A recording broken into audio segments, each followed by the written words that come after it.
কোন গাছ থেকে পড়ছো? আরে কিছু করবো না, কামড় দেশকে কিছু করবো না, খারা ওই যে তোর আম্মুর কাছে আমি পৌঁছাই দিব। কোন গাছ থেকে পড়লো আবার? কয়েকদিন পর পরে এরকম বাচ্চা পড়ে গাছ থেকে। উপর থেকেই পড়লো নাকি?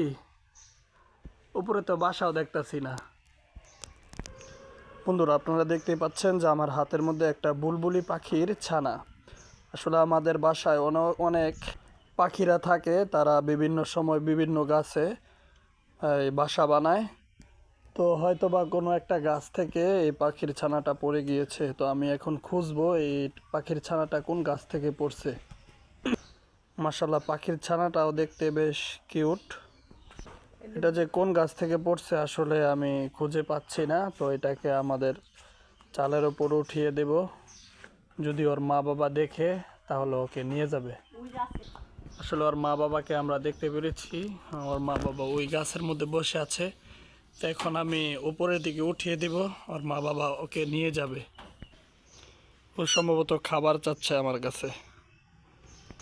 যাও, তোমার উপরে উঠায় দিই। উপরে উঠায় দিলাম।